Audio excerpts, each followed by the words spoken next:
Buenas tardes a todos. Mi nombre es René Castillo de los Santos. Yo soy originario de México.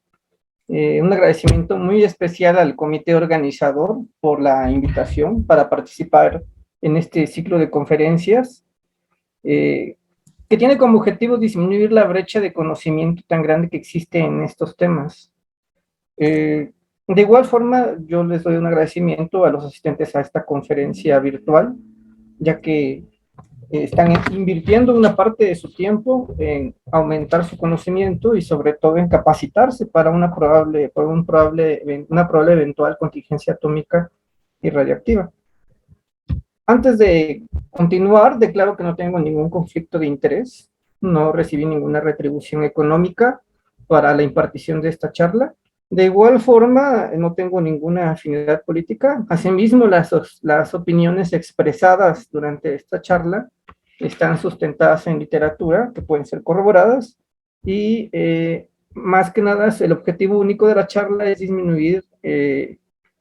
difundir el conocimiento y disminuir el desconocimiento que existe respecto a estos temas que son muy relevantes y que realmente sigue habiendo un gran abismo en que en este caso nos ocupa a nosotros disminuir, ya que los programas de emergencias no lo tocan. No todos los programas de emergencias, por lo menos en nuestro país, en México, tocan todos estos temas que son de gran relevancia. Quisiera compartir con ustedes este mensaje. Este mensaje lo escribió Napoleón al general en jefe del cuerpo médico, el general Larrey. Y lo voy a leer textual.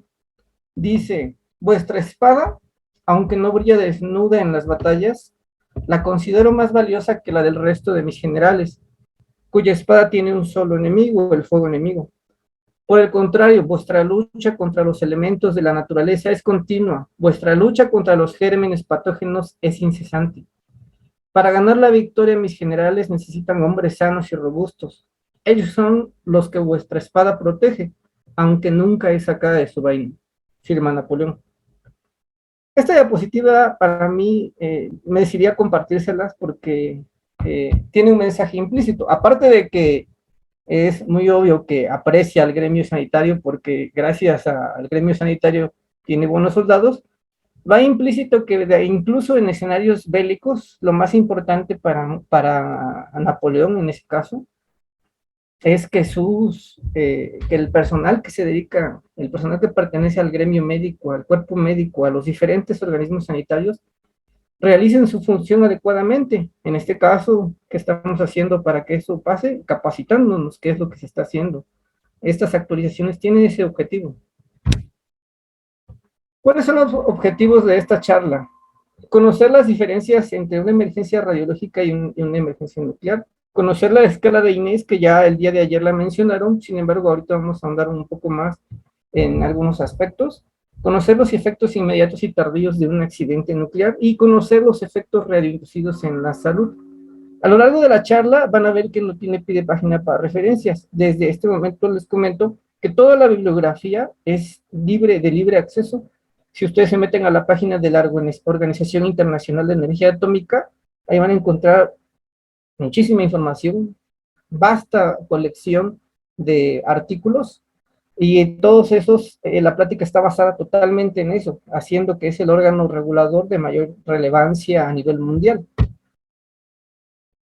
¿Por qué hablamos de contingencia atómica y radiológica? La sala de urgencias, o la sala de emergencias, que para muchos es nuestra segunda casa y para otros la primera casa por el número de horas que pasamos en ella, es la zona de mayor impacto en un hospital en caso de que se presente algún desastre, ya sea de origen antropogénico, es decir, originado por el hombre, o de origen natural, ya que afecta directamente el funcionamiento del mismo y es el área de mayor riesgo para la salud del personal de cualquier unidad hospitalaria.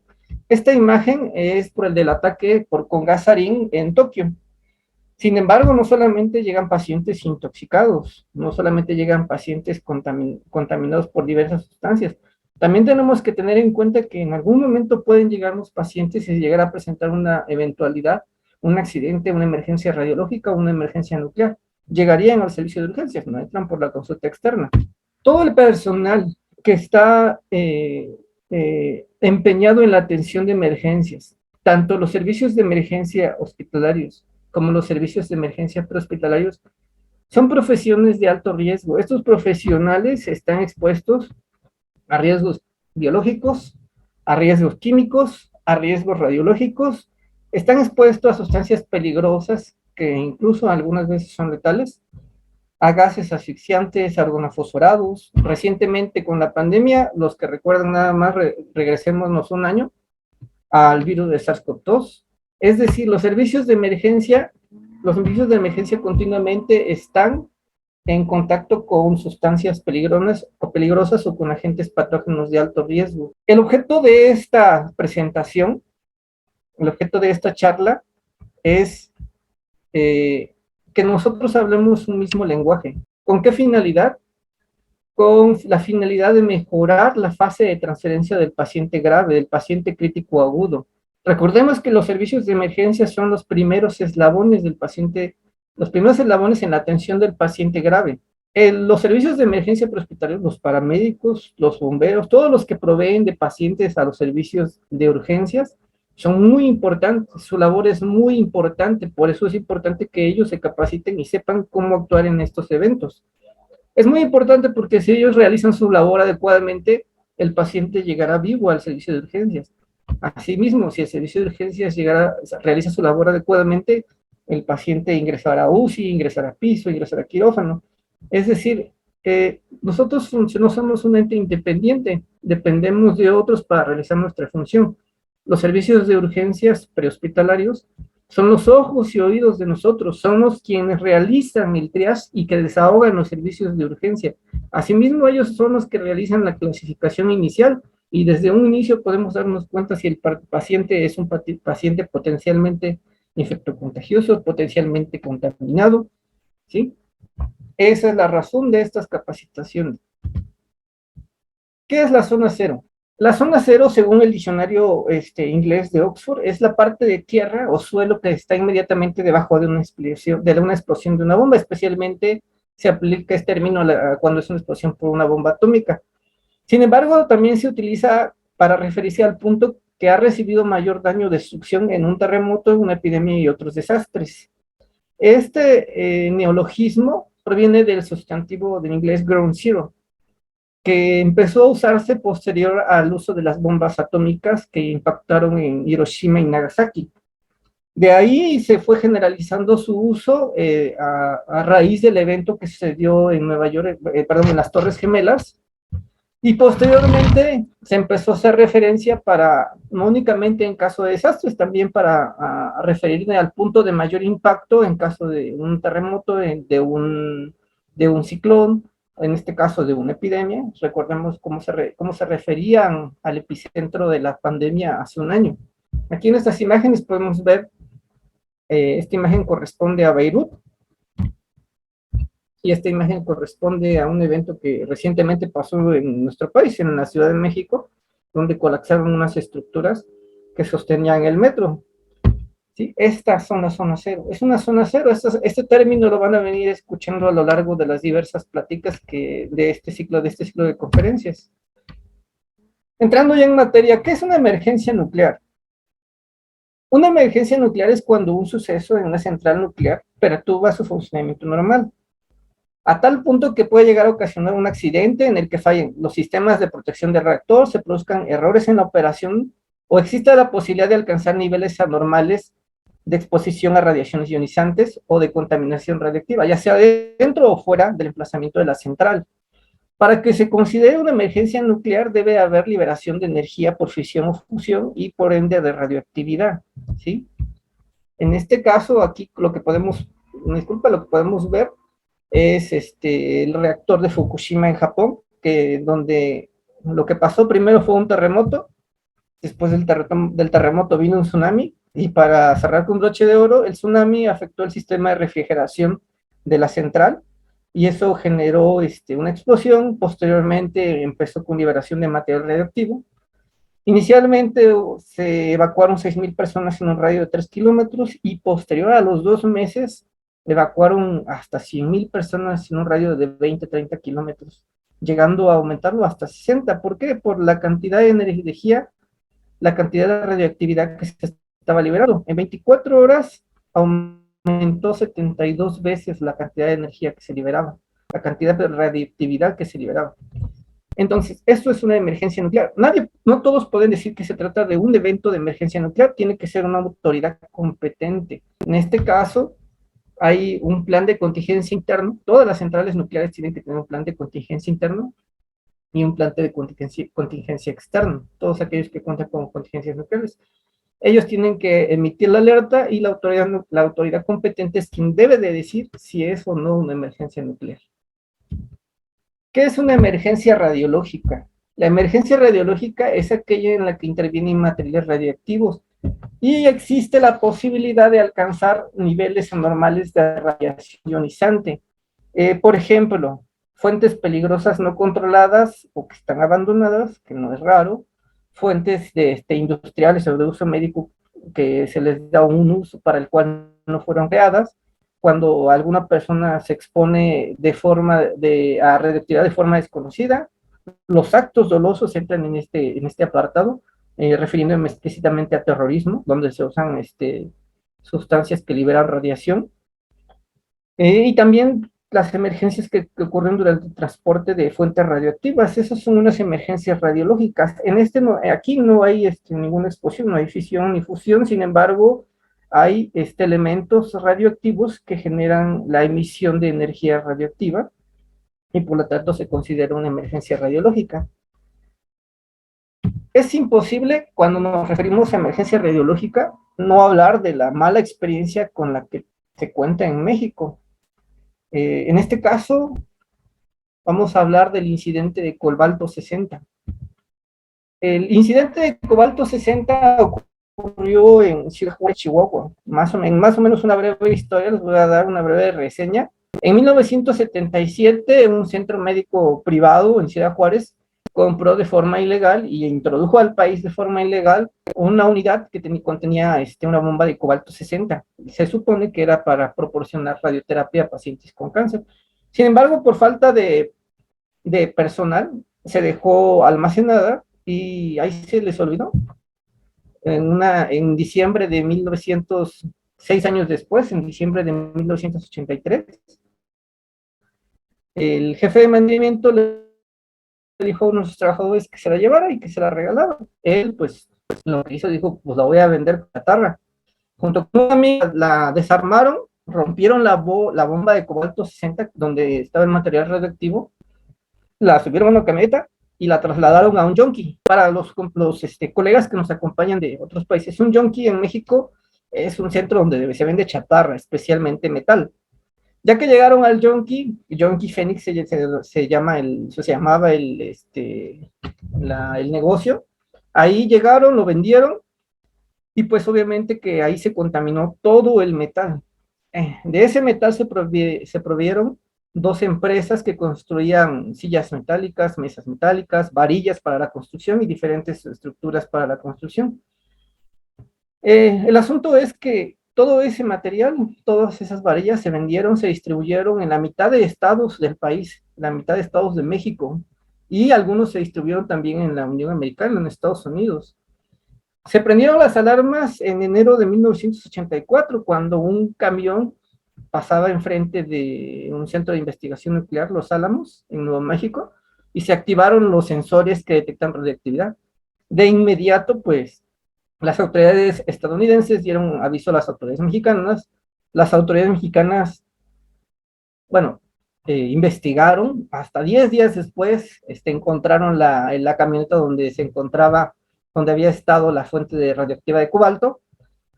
Y ahí seguía todavía emitiendo una gran cantidad de radiación. Emitía una radiación equivalente a 20,000 radiografías diarias, nada más para que se den una idea. Nunca se recuperaron todas las varillas. La verdad es que aproximadamente se consideran que fueron 6,000 toneladas, no se sabe, aproximadamente 1,000 toneladas, nunca se encontraron. 4,000 personas resultaron con algún tipo de exposición radiológica y lamentablemente no se encuentran registros más allá de eso para el seguimiento de estas personas. Como se darán cuenta, es algo que no es muy conocido por todos. El incidente de cobalto 60 no es algo de lo cual deberíamos estar orgullosos. Sin embargo, es algo que debemos de conocer. recordemos, quien no conoce su historia está obligado a repetirla.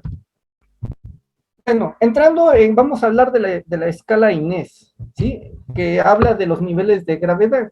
La escala Inés es más que nada las siglas de la Escala Internacional de Eventos Nucleares. En este caso, el 0 se refiere a algo cuando no hay ningún riesgo para la seguridad. Del 1 al 3 es importante que mencionarlos, pero en estos tres, del 1 al 2 y el 3, no hay ninguna afectación ni a las personas ni al ambiente. A partir del nivel 4 empiezan a los accidentes de riesgo para las personas. A partir del accidente de nivel 4 ya hay daños al ser humano, por lo menos en este caso, por lo menos debe haber una defunción o hay personas afectadas por la radiación y así sucesivamente va subiendo. El nivel 6 y el 7 de lo que se diferencia, que son los accidentes más graves, es en el número de afectación de personas. Es importante que conozcamos que esta escala no es una escala que se pueda utilizar antes del evento, es una escala que se hace hasta después del evento. Realmente es una escala para que el público entienda la severidad en este caso, de la emergencia nuclear o la emergencia radiológica, ¿sí?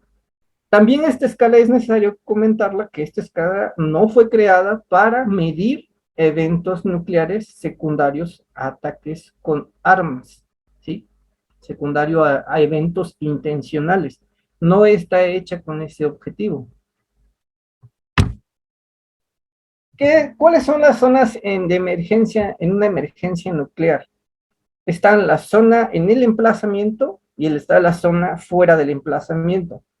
¿A qué se refiere con la zona del emplazamiento? El emplazamiento es toda la instalación nuclear, ¿sí?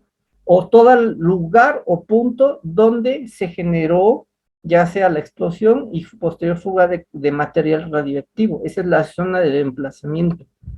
En este caso, en la zona del emplazamiento, ¿quiénes son los primeros en actuar? Como lo habíamos comentado anteriormente, deben tener un plan de contingencia interno. En este caso, el explotador o el director general, en este caso la máxima autoridad de la instalación nuclear, es quien debe de activar el plan de contingencia interno para mitigar y contener los posibles efectos deleterios para el medio ambiente y para la salud del ser humano. Estos, en este caso, se denominan primeros actuantes, que el personal paramédico conoce como primeros respondientes y nosotros como primeros intervinientes. Primeros actuantes es el término que usa la Organización Internacional de Energía Atómica. Son los primeros que acuden que responden al llamado de la atención de una emergencia radiológica. Como podrán ver, llevan un equipo de protección personal adecuado al evento. Ahora, la zona de emergencia fuera del emplazamiento. Esta imagen es muy conocida para todo el personal que labora en el área prehospitalaria, ¿sí? ¿Por qué? Porque tenemos una zona caliente, una zona tibia y una zona fría, ¿no? En la zona caliente, en este caso, ejemplifica la zona del emplazamiento. La zona fuera del emplazamiento sería zona tibia y zona fría, ¿no? Aquí para entenderlo. Sin embargo, tenemos que recordar que esto es solamente una guía, ¿sí? Esto puede modificarse de acuerdo al evento catastrófico y a las necesidades que se presenten en determinado desastre. Aquí podemos ver que está la zona caliente, tenemos un corredor de descontaminación, tenemos un corredor de ingreso, tenemos una zona fría, ¿sí? Aquí vamos a ejemplificar en la siguiente diapositiva medidas aproximadas que se han recomendado por diferentes organismos que se dedican a estudiar las emergencias nucleares. Zonas de seguridad en emergencia nuclear, igual la subzona 1A, subzona 1B y la subzona 1C, la zona 2. ¿Sí? Aquí podemos ver que la zona del emplazamiento puede ser incluso hasta la zona 1B. La zona 1C es la zona, ya empieza la zona fuera del emplazamiento, y en este caso ya viene hasta con medidas. Comentan que la zona 1A es de hasta 3 kilómetros, la zona 1B hasta 5 kilómetros, la zona 1C hasta 10 kilómetros, ¿sí? Y la zona 2 hasta 30 kilómetros. Si recordamos lo que mencionamos en el accidente de la central nuclear de Fukushima, inicialmente evacuaron hasta 5 kilómetros, hasta 3 kilómetros, ¿sí? Es decir, evacuaron hasta la zona 1A. Sin embargo, después tuvieron que evacuar a más de 30 kilómetros. Es decir, esto es solo una guía, ¿sí? La guía se va a ir ajustando conforme a nuestra realidad o al evento en el cual se encuentren involucrados. Continuemos. Zonas de seguridad en una emergencia radiológica. De este lado, en esta tabla, pueden ver el caso supuesto de una emergencia radiológica, lo que está condicionado a una emergencia radiológica, y de este lado, el perímetro de seguridad que se recomienda. Hay que aclarar que se recomienda. Todo se debe de individualizar. Nada es una regla. Por ejemplo, una presunta bomba que explotó o no haya, o que todavía no ha explotado, recomiendan 400 metros o más. Yo me iría por esto, por más. 400 metros no se me iría suficiente, sobre todo si es una bomba que tenga, que sea una bomba, un dispositivo de dispersión radiológica. En el caso de cuando hay daño, pérdida de blindaje o derrame relacionado a una fuente peligrosa dentro de un edificio, hay que evacuar la zona afectada y las adyacentes, es decir, un piso arriba y un piso abajo. En el caso de un incendio u otro evento asociado a una fuente potencialmente peligrosa o peligrosa que se puede propagar, que puede generar la propagación de material radioactivo en todo el edificio, hay que evacuar todo el edificio y hay que guardar una distancia exterior apropiada basándonos en esto, si va a haber un incendio, si hay una explosión, ¿sí? Es decir, todos estos son únicamente guías. Tenemos que ir individualizando las distancias conforme se vayan presentando los eventos. Bueno, hablemos de radiación ionizante. Es algo que van a estar mencionando todo el tiempo. Primero, el ser humano está expuesto a radiación todo el tiempo, ¿sí? Hemos evolucionado a lo largo de la historia exponiéndonos a radiación. Simplemente para que nosotros conozcamos, las piedras, la tierra, emana un gas que se llama radón, que es la principal fuente de radiación a la que está expuesto el ser humano de forma natural. La principal fuente que está expuesto originada por el hombre son las placas de rayos X. Seguramente más de una persona de la audiencia se ha tomado una placa de rayos X. Ese es otro tipo de radiación. También estamos expuestos a rayos cósmicos. Únicamente con el hecho de salir de nuestro cuarto ya estamos expuestos a rayos cósmicos. Sí, todo eso de radiación que está en el ambiente se llama radiación de fondo, ¿sí? Sin embargo, hay otro tipo de radiación que se llama radiación ionizante. ¿Cuál es la diferencia con la radiación no ionizante? Bueno, para entenderlo, la radiación ionizante tiene la capacidad de producir ionización entre los átomos con los que interactúa por su alto contenido de energía. Entonces, esta radiación puede alterar las estructuras químicas de las moléculas que conforman las células de nuestro cuerpo.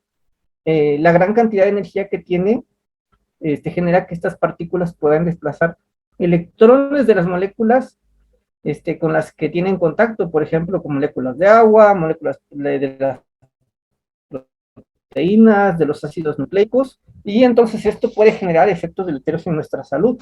Cuando se produce la radiación ionizante, eso es lo que, la ionización, perdón, es lo que le da el nombre a este tipo de radiación. La radiación ionizante tiene varios rayos alfa, rayos beta, rayos gamma, rayos X y rayos por neutrones. Si podemos ver el grado de penetración de estos rayos es diferente. Aquí nada más nos vamos a enfocar en los rayos gamma y rayos de neutrones. ¿Por qué? Porque estos son de los que se liberan cuando existe una explosión por un dispositivo nuclear. Si pueden ver, la cantidad de penetración es muy importante. En este caso, los rayos gamma y rayos X solamente con una pared de plomo. Los neutrones atraviesan casi prácticamente todo.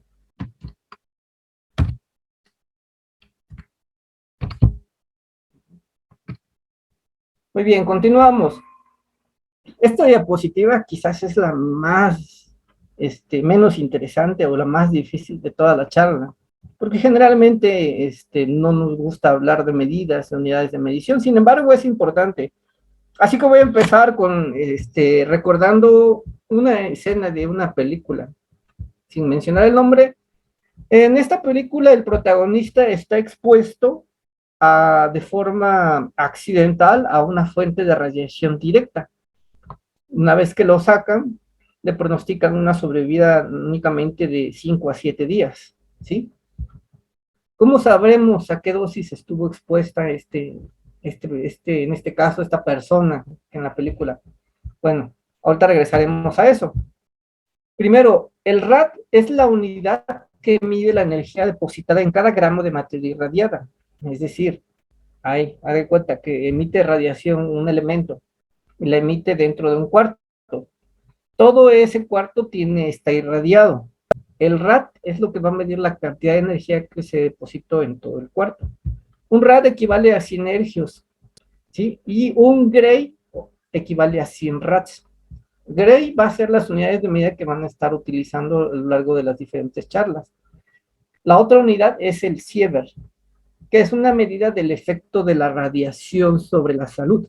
Algunos me dirán, oye, pero se mide en becquerel. Sí, pero ese realmente no me traduce nada. A mí me traduce más el Sievert y el Gray. El Sievert es una medida del efecto de la radiación sobre la salud. Mide la radiación absorbida por la materia viva, es decir, regresamos al cuarto. En el cuarto, donde está un elemento radioactivo, entra un ser vivo. La cantidad de radiación en el cuarto se va a medir con RADS. La cantidad de radiación que va a tener la persona que entra al cuarto se va a medir en Sievert. ¿Sí? El Sievert equivale a 100 REMS. El REM es una unidad que mide la velocidad de una radiación. ¿Sí? Bueno, ahora regresando. ¿Para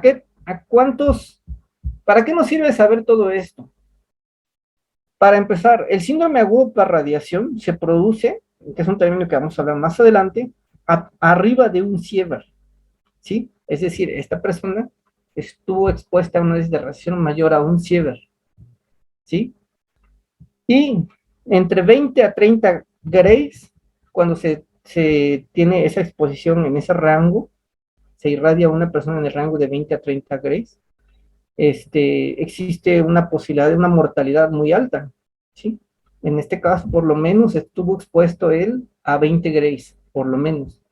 Ahora, ¿qué es Sievert? Los Sieverts arriba de 4, la mortalidad es muy alta en los primeros días. Arriba de 8 es letal en menos de 48 horas. Entonces, esta persona estuvo expuesta entre 4 y 8 Sieverts. Para eso nos sirven las unidades de medición. Recuerden esta diapositiva, únicamente recordemos que en uno mide la cantidad de energía que se deposita en cada gramo de materia irradiada y el otro mide la radiación absorbida por la materia viva. Son conceptos que son importantes. Continuemos.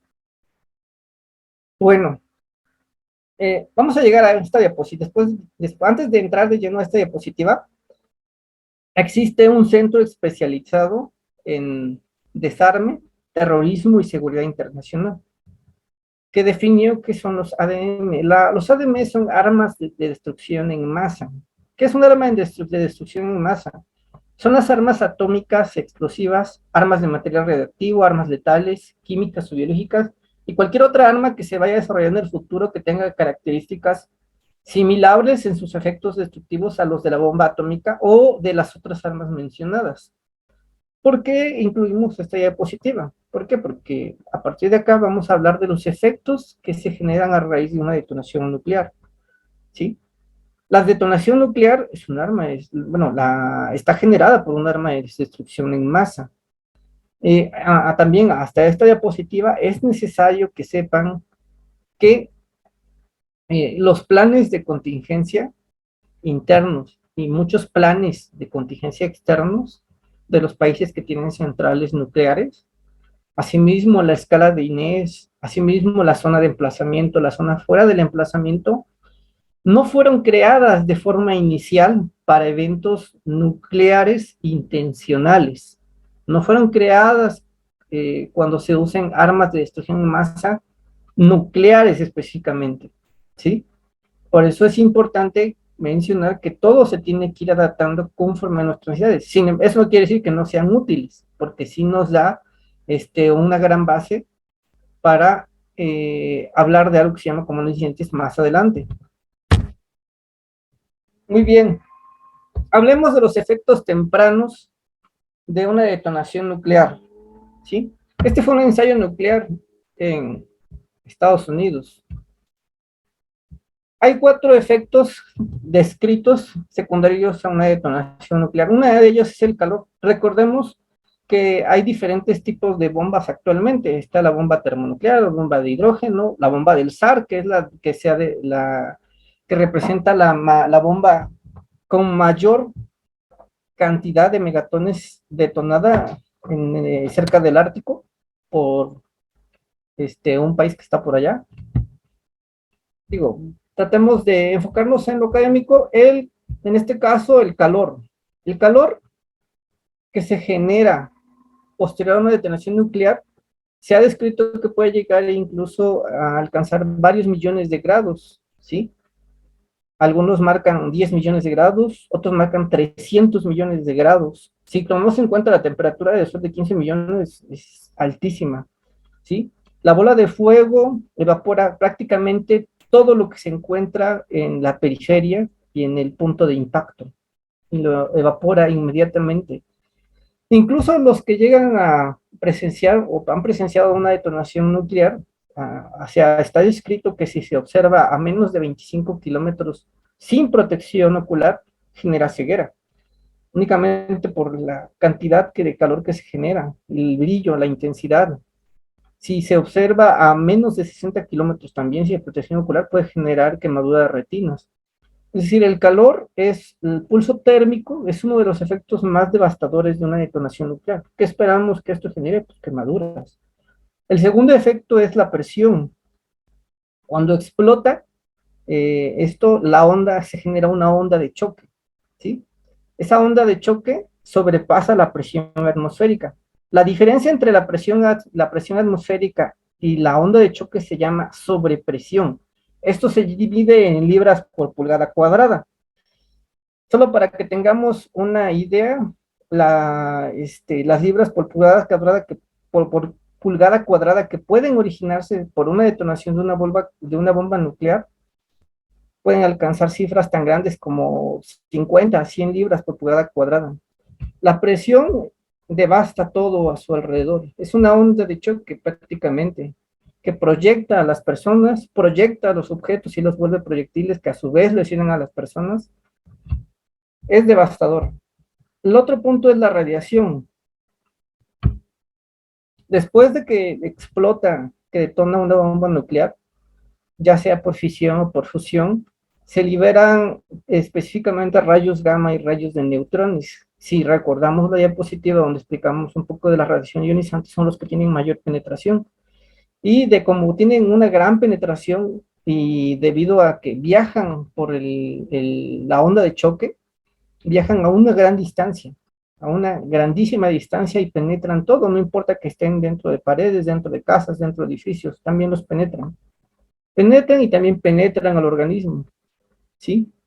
El otro, que es el pulso, el otro efecto es el pulso electromagnético, que si bien el pulso electromagnético no genera un daño directo al ser humano, a menos que tengan marcapasos o algún otro implante que funcione con baterías, un cardiovertor quizás, pero si no, no va a generar ningún daño directo, pero sí va a generar daño en todas las instalaciones eléctricas, en todos los aparatos médicos que funcionen a base de electricidad.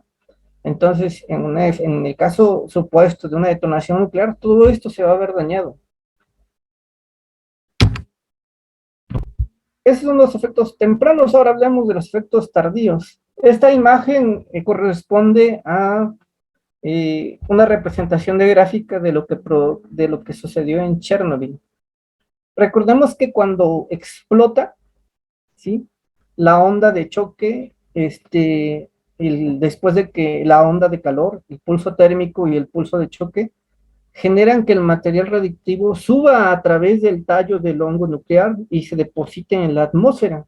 Todo ese material radiactivo va a caer, eso se le conoce como lluvia radiactiva. Y todo ese material radioactivo va a ser deleterio para las personas, animales, vegetales, bueno, plantas, ¿sí? Prácticamente para todo, ¿sí? Entonces, este es uno de los efectos tardíos, ya que no se presenta de forma inmediata, sin embargo, es uno de los que más duran.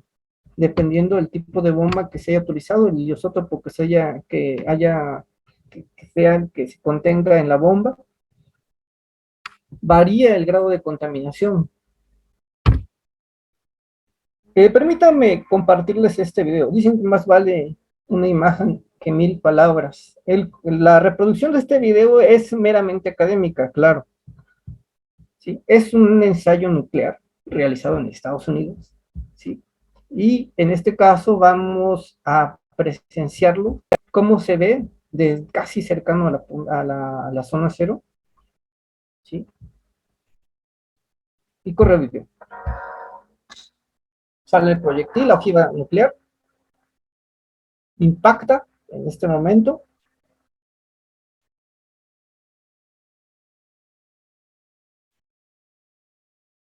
Pueden ver el brillo. Aquí así se ve a distancia, ahorita vamos a ver cómo se ve de inmediato. Pusieron vehículos cerca, vean cómo la onda de choque, el calor. Incluso pusieron animales de prueba, aquí los van a ver de este lado.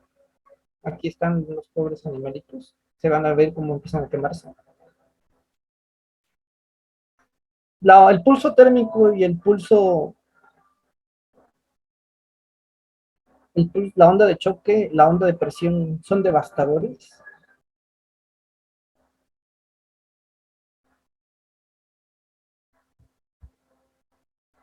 Recordemos que todo esto ya tiene radiación. No podemos ver el material, pero ya tiene radiación. Así se ve visto desde arriba.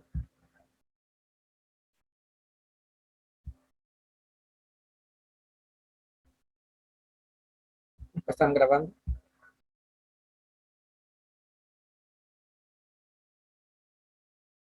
Si se dan cuenta, ninguno está viéndolo directamente, ¿no? Lo están viendo a través de las cámaras. Aquí está el tallo, aquí está el hongo nuclear. ¿Sí? Bueno, ahora continuamos con lesiones por explosión. ¿Por qué son importantes las lesiones por explosión?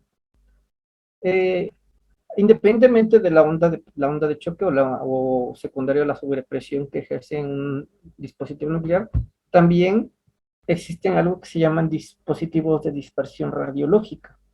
¿Sí? En este caso, cuando hay una explosión, recordemos que hay diversos tipos de lesiones. Primero, la lesión primaria se puede producir por la onda de choque que proyecta a la persona. ¿Sí? Las lesiones secundarias se producen porque los objetos cercanos funcionan como proyectiles y estos son impulsados por la explosión. ¿Sí? Hay que tener en cuenta eso. Las lesiones terciarias es porque como esta persona fue proyectada por la onda de choque, va impactar contra el suelo, contra otras estructuras y también se va a lastimar.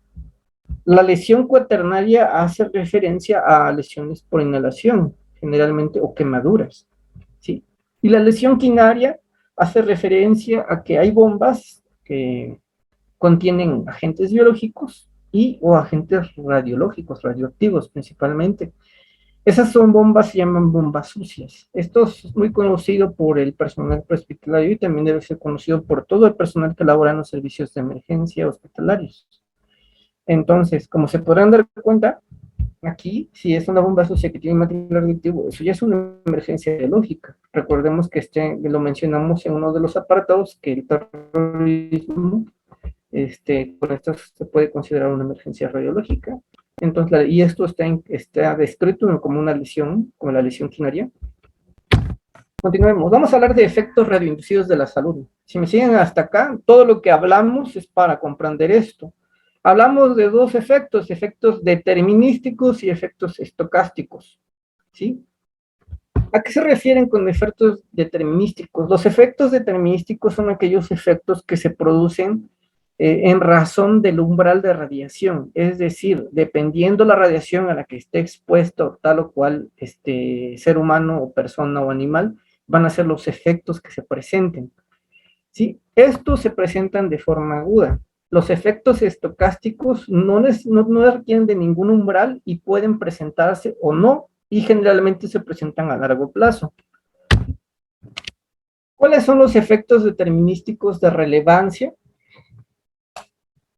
Los efectos determinísticos de relevancia son el síndrome agudo por radiación y el síndrome cutáneo por radiación. Aquí podemos ver la fotografía donde se le está atendiendo un paciente de Chernobyl, ¿sí? Que presenta en este caso un síndrome agudo por efectos radiocidos por la salud.